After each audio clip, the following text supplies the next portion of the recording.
Hello and welcome. Today we will discuss about chapter number 4 of Economic Survey of Haryana. आज का जो हमारा chapter रहेगा हम उसमें देखेंगे कि लास्ट फाइनेंशियल ईयर के अंदर हरियाणा का इंडस्ट्रियल पावर और ट्रांसपोर्ट सेक्टर ने किस तरीके से परफॉर्म किया। तो आइए स्टार्ट करते हैं आज का डिस्कशन। देखिए आगे बढ़ने से पहले सबसे पहले तो हम ये देख लेते हैं कि जो इंडस्ट्रियल सेक्टर है वो किस तरीके से हरियाणा की इकॉनमी में कंट्रीब्यूट करता है। तो अगर मैं डेटा वाइज देखता हूँ तो इंडस्ट्रियल जो सेक्टर है उसका कंट्रीब्यूशन हरियाणा की जीएसडीपी में लगभग 36% है, जो कि काफ़ी एक सिग्निफिकेंट फिगर आप इसको कह सकते हो। अब बात ये आती है कि why industrial sector is so important. Industrial sector is very much important. जब भी कोई इकॉनमी ग्रो करती है तो सबसे पहले उसका एग्रीकल्चर सेक्टर ग्रो करता है, उसके बाद उसका इंडस्ट्रियल सेक्टर ग्रो करता है और उसके बाद उसका सर्विसेज सेक्टर ग्रो करता है। हालांकि इंडिया और you can say even Haryana they are exceptions, क्योंकि इन्होंने एग्रीकल्चर के बाद डायरेक्टली सर्विसेज में बहुत ज़्यादा ग्रोथ की है। इंडस्ट्री में भी की लेकिन कंपैरेटिवली सर्विसेज में बहुत ज़्यादा ग्रोथ है। अगर आप इंडिया और हरियाणा दोनों की जीडीपी में सर्विसेज का कंट्रीब्यूशन देखोगे तो सबसे ज़्यादा इन्हीं का है। अब मुद्दा ये आता है why industrial sector is so important to discuss. देखिए इंडस्ट्रियल सेक्टर इसलिए ज़रूरी हो जाता है क्योंकि इंडस्ट्रियल सेक्टर एक ऐसा सेक्टर है जो कि जॉब्स क्रिएट करता है बहुत ज़्यादा। क्यों? क्योंकि अगर मैं सर्विसेज सेक्टर की बात करता हूँ तो यहाँ पे सिर्फ और सिर्फ स्किल्ड लोग काम कर सकते हैं, लेकिन अगर मैं इंडस्ट्रियल सेक्टर की बात करता हूँ तो यहाँ पे स्किल्ड, सेमी स्किल्ड और अनस्किल्ड भी कुछ हद तक इसमें काम कर सकते हैं। तो इंडस्ट्रियल सेक्टर जो है वो बहुत ज़्यादा जॉब क्रिएट कर सकता है, और स्पेसिफिकली इकोनॉमीज लाइक हरियाणा जहाँ पे अनएम्प्लॉयमेंट रेट जो है one of the highest in India, तो यहाँ पे इंडस्ट्रियल सेक्टर बहुत बड़ा रोल प्ले कर सकता है क्योंकि ये बहुत बड़ी अमाउंट में जॉब्स क्रिएट करता है। तो आइए देखते हैं आगे कि ये बता ही रहा है कि इंडस्ट्रियल सेक्टर जो इकोनॉमिक ग्रोथ और एम्प्लॉयमेंट दोनों के लिए इम्पॉर्टेंट है, और इंडस्ट्रियल सेक्टर को प्रमोट करने के लिए हरियाणा सरकार ने काफ़ी कदम उठाए हैं। अगर मैं लास्ट ईयर की बात करूं तो एमएसएमई के लिए dedicatedly directorate of MSP constitute किया गया है। अब एमएसएमई क्यों? क्योंकि माइक्रो और स्मॉल जो औद्योगिक यूनिट्स होती हैं उनमें काफ़ी ज़्यादा पोटेंशियल होता है जॉब क्रिएट करने का, और वो इतनी ज़्यादा कैपिटल इंटेंसिव भी नहीं होती। तो इससे क्या होगा, जॉब्स क्रिएट होंगी और इंडस्ट्रियलाइजेशन को एक पुश मिलेगा। और एमएसएमई को ही प्रमोट करने के लिए 2019 में एमएसएमई पॉलिसी भी लेके आई थी हरियाणा सरकार। उसके साथ साथ सबसे इम्पॉर्टेंट जो है वो ये है कि Haryana promulgated Haryana enterprises employment policy 2020 हीप। बहुत इंपॉर्टेंट है ये, क्योंकि हीप वही काम कर रही है, इसका मोटो वही है जो इंडस्ट्रियल सेक्टर को प्रमोट करने के लिए होता है। तो क्या काम करता है अभी आपको बताया इंडस्ट्रियल सेक्टर, एक तो इन्वेस्टमेंट होता है और दूसरा जो कि इकोनॉमी को प्रमोट करता है, और दूसरा है आपका एम्प्लॉयमेंट क्रिएट होता है। अब इन्वेस्टमेंट होगा तो पैसा आएगा, पैसा आएगा तो इकोनॉमी ग्रो करेगी, ऑब्वियस सी बात है, डिमांड बढ़ेगी, जॉब्स क्रिएट होंगी। तो ये उसी मोटो को फुलफिल करने के लिए ये पॉलिसी बनाई गई है। इस पॉलिसी का मेन मोटो है वो 1 लाख करोड़ का इन्वेस्टमेंट अट्रैक्ट करना और साथ ही साथ 5 लाख जॉब्स क्रिएट करना। ठीक है, इसी पॉलिसी के तहत हरियाणा सरकार ने क्या किया है, हरियाणा ग्रामीण औद्योगिक विकास योजना स्टार्ट करी है। क्या है ये योजना? ये योजना है इंसेंटिवाइज करती है किसको, ग्रामीण क्षेत्र के अंदर जो माइक्रो और स्मॉल एंटरप्राइजेज हैं उनको बढ़ावा देने के लिए। किस तरीके से बढ़ावा दे रही है? ये इंटरेस्ट सब्सिडी दे दी, कैपिटल सब्सिडीज दे दी, ताकि मतलब जो यूनिट्स हैं उनको फाइनेंशियल बर्डन इतना ज़्यादा फेस ना करना पड़े जो अपने आप को ग्रामीण क्षेत्र में इस्टेब्लिश करना चाहती हैं। अब नेक्स्ट पॉइंट है HEPC का गठन किया गया है, एक सेंटर बनाया गया है। क्या है ये? इसके तहत जितने भी इंडस्ट्रियल क्लियरेंस हैं वो वन रूफ के अंडर मिल जाएंगे। देखो एक चीज़ मैं आपको बता देना चाहता हूँ, अगर किसी भी कंट्री को या किसी भी इकोनॉमी को अपना इंडस्ट्रियल सेक्टर को प्रमोट करना है और उसमें इन्वेस्टमेंट अट्रैक्ट करना है, तो उसके लिए एक इम्पॉर्टेंट चीज़ होती है EODB, ease of doing business.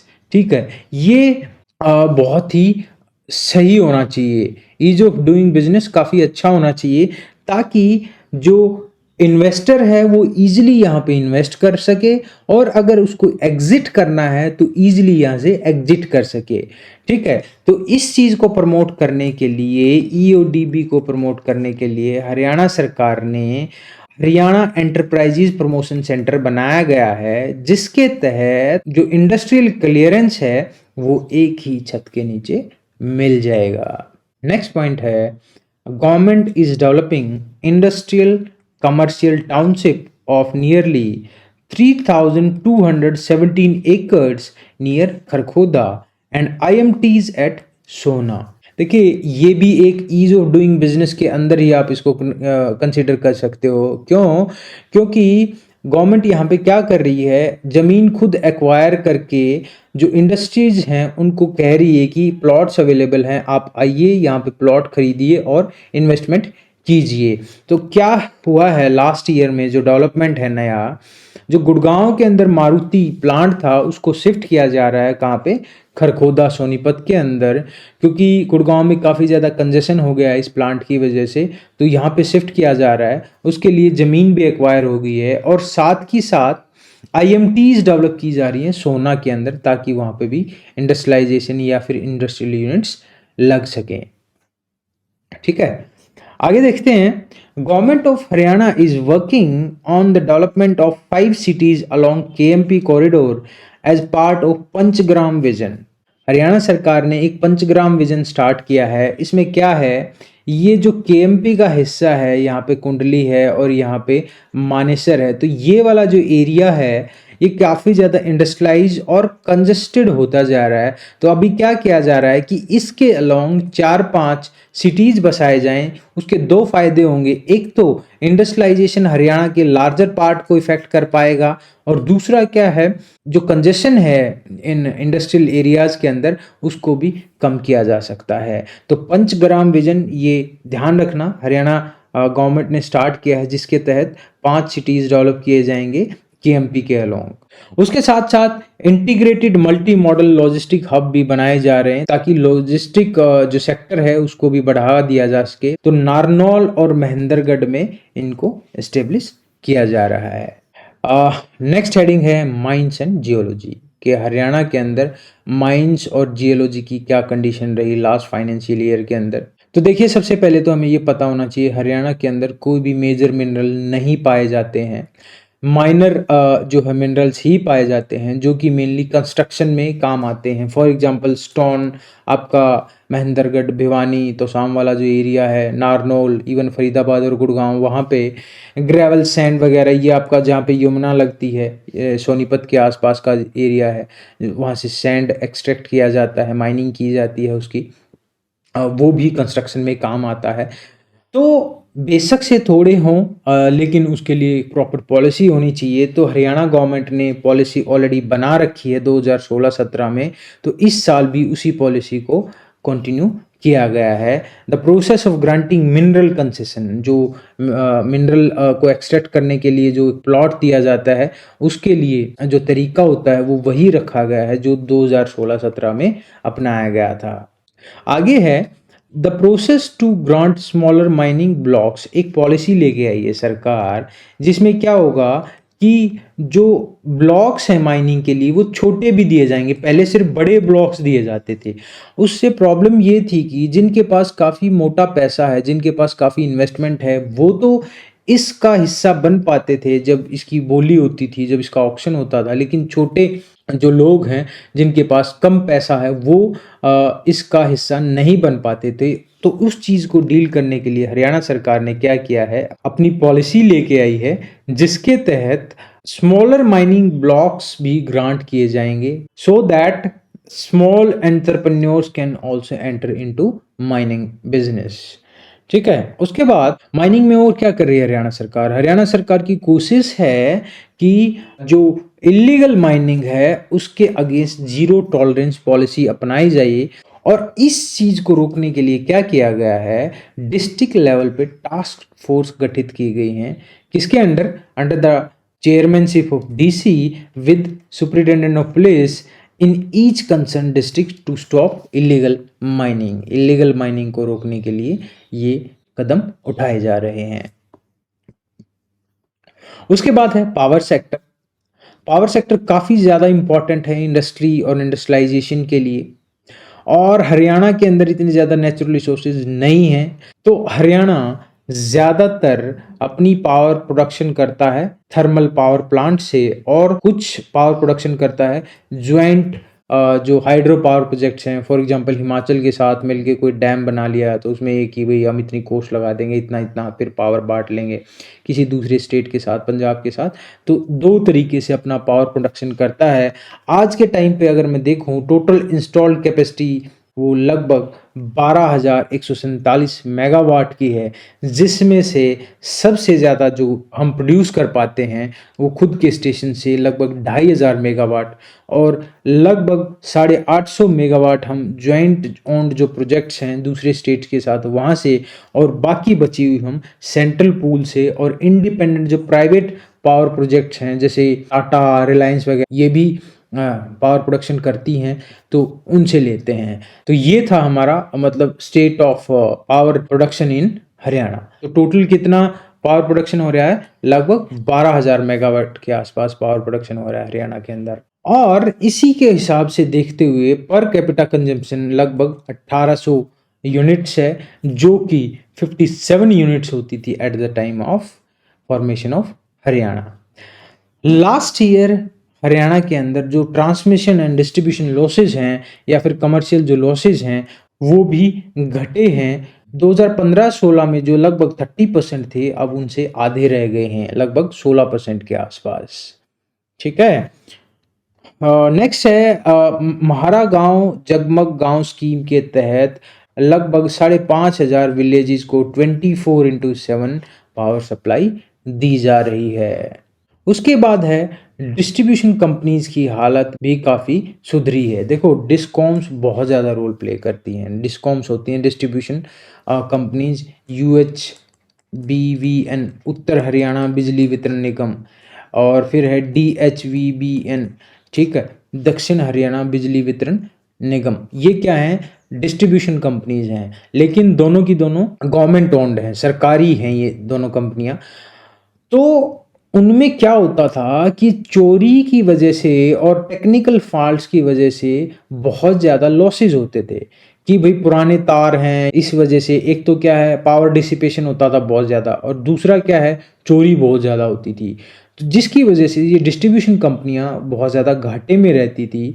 इस चीज़ को भी हरियाणा ने इम्प्रूव किया है। जैसे पहले नंगी तारें होती थी, अभी क्या है इंसुलेटेड वायर्स आ रही हैं, वहाँ पे उनको रिप्लेस किया जा रहा है। तो इस तरीके से ताकि लॉसेज को कम किया जा सके, और उस चीज़ को देखते हुए हरियाणा की सेकंड रैंक आई है after Gujarat to improve the condition of distribution companies of power distribution. और क्या खास हुआ है, 10 मेगावाट का सोलर पावर प्लांट जो कि सबसे ज़्यादा कैपेसिटी है जनरेशन की पानीपत में, वो स्टार्ट हो गया है। उसके बाद है फ्लाई एस और पौंड एस का भी यूटिलाइजेशन काफ़ी ज़्यादा बढ़ गया है। देखो ये क्या होते हैं फ्लाई एस और पौंड एस? जो फ्लाई एस होती है, जब थर्मल पावर प्लांट्स के अंदर जब बिजली जनरेट की जाती है तो कोयला जब जलने के बाद जो राख बच जाती है उसको फ्लाई एस बोलते हैं, और जब वो इन्वायरमेंट में उड़ती है तो उसकी वजह से PM 2.5 और PM 10 बहुत ज़्यादा जनरेट होता है, जो कि एयर पोल्यूशन का बहुत बड़ा भागीदार है और ह्यूमन हेल्थ के ऊपर भी काफ़ी ज़्यादा इम्पैक्ट डालता है। तो उस चीज़ को डील करने के लिए सरकार काफ़ी एफर्ट कर रही है और इसका यूटिलाइजेशन बढ़ाया है, और लास्ट ईयर जो इंक्रीज़ है वो लगभग 350% इंक्रीज़ हुआ है उसका यूटिलाइजेशन। कहाँ यूटिलाइज हो सकती है फ्लाई एस? फ्लाई एस को हम ब्रिक बना सकते हैं उनकी, और कहीं पे मतलब जैसे ब्रिज वगैरह बन रहा है तो मिट्टी से पहले उसको डाल सकते हैं। तो कई जगह इसका इस्तेमाल किया जाता है ताकि एयर पोल्यूशन कम हो। नेक्स्ट है न्यू एंड रिन्यूएबल एनर्जी। यहाँ पे हरियाणा गवर्नमेंट ने क्या कमाल की हम वो देखते हैं। तो सबसे पहले तो हम देखते हैं इरिगेशन नीड्स को पूरा करने के लिए हरियाणा सरकार डीजल पंप्स हैं उनको रिप्लेस करने की कोशिश कर रही है with a new program known as solar water pumping program, जिसके तहत लास्ट फाइनेंशियल ईयर के अंदर लगभग 22,000 पंप्स लगाए गए हैं अंडर पीएम कुसुम जो योजना है। उससे सब्सिडी भी मिली है लगभग 75% के आसपास स्टेट गवर्नमेंट को। तो एक तो ये खास अचीवमेंट है। दूसरा, सरकार क्या कर रही है, grid connected roof top power plants बना रही है। जितनी भी सरकारी बिल्डिंग्स हैं उनके अंदर सोलर पावर प्लांट स्टेब्लिश किए जा रहे हैं उनकी छत पे, और उनको ग्रिड में कनेक्ट किया जा रहा है। मतलब उनके पावर का जो कंट्रीब्यूशन है वो ग्रिड में जाएगा डायरेक्ट, जो मेन ग्रिड है। नेक्स्ट पॉइंट है Haryana solar policy has target of installation of 1600 megawatt capacity by 2022। उसके बाद सोलर के अलावा हरियाणा गवर्नमेंट ने बायो एनर्जी पे भी काफ़ी फोकस किया है, और इसके लिए हरियाणा बायो एनर्जी पॉलिसी लेके आई थी 2018 में, और उस चीज़ को इम्प्लीमेंट करने के लिए लगभग 150 मेगावाट का पावर प्रोजेक्ट्स लेके आ रही है सरकार। इसमें 4 तो पेडी स्ट्रॉ से, देखो आपने देखा होगा अभी दिवाली के आसपास पराली जलाने से जो इतनी हाहाकार मच जाती है, तो उस चीज़ से डील करने के लिए सरकार क्या कर रही है, उस पराली से बिजली प्रोड्यूस करेगी, और उनके लिए 4 पावर प्लांट्स बनाए जा रहे हैं। एक कहाँ पे, कुरुक्षेत्रा में, दूसरा कैथल, जींद और फतेहाबाद। मतलब वो बेल्ट जहाँ पे राइस कल्टीवेशन ज़्यादा होता है उस एरिया में ये पावर प्लांट्स एस्टेब्लिश किए जा रहे हैं। Haryana government has decided to install solar power plants in gaushalas also. Next है ट्रांसपोर्ट सेक्टर ऑफ हरियाणा। देखिए ट्रांसपोर्ट सेक्टर में ज़्यादा कुछ नहीं, थोड़ी सी जनरल बातें हैं। एक तो मैं बता देता हूँ आपको कि इसकी 2 विंग है, एक तो कमर्शियल विंग है, दूसरी रेगुलेटरी विंग है। कमर्शियल विंग में हरियाणा रोडवेज आती है जो कि बसेस का बेड़ा वगैरह ये देखती हैं, और दूसरा है रेगुलेटरी विंग, जैसे कि ड्राइविंग लाइसेंस मतलब कैसे किसको इशू किए जाएं, कैसे लोगों को अवेयर किया जाए, तो ये दूसरी विंग है। तो देखते हैं इसमें क्या क्या है। The authorised fleet of Haryana roadways is 4500, लगभग 4500 बसेज ऑथराइज कर रखी हैं, लेकिन हैं कितनी, लगभग 3000। तो 1500 बसेज की शॉर्टेज है। ठीक है, अब हरियाणा गवर्नमेंट ने पब्लिक ट्रांसपोर्ट को प्रमोट करने के लिए कुछ लोगों को फ्री ट्रेवल फैसिलिटी दी है। इनमें सबसे पहले आते हैं, अगर कोई 100% डीफ एंड डम है और उनके साथ एक अटेंडेंट को भी फ्री सुविधा दी जाती है। उसके साथ साथ अगर कोई नेशनल यूथ अवार्डी है, या फिर मतलब कोई वुमेन है, अगर राखी पे वो ट्रैवल कर रही है तो उसको भी फ्री सुविधा दी जाती है। नेक्स्ट है लड़कियों की एजुकेशन को प्रमोट करने के लिए सरकार उनको फ्री ट्रैवल अलाउ करती है up to the distance of 150 kilometre. वहाँ तक गर्ल्स को फ्रीली ट्रैवल करने के लिए सुविधा है। नेक्स्ट है अगर कोई कैंसर पेशेंट है तो उसके लिए भी है, और ड्राइविंग स्किल्स को इम्प्रूव करने के लिए 3 ड्राइविंग ट्रेनिंग इंस्टीट्यूट्स बनाए जा रहे हैं, कहाँ पे, कैथल, बहादुरगढ़ और रोहतक के अंदर। So this was all about chapter number 4 of Economic Survey of Haryana. See you in next video with new chapter of Economic Survey of Haryana. Thank you.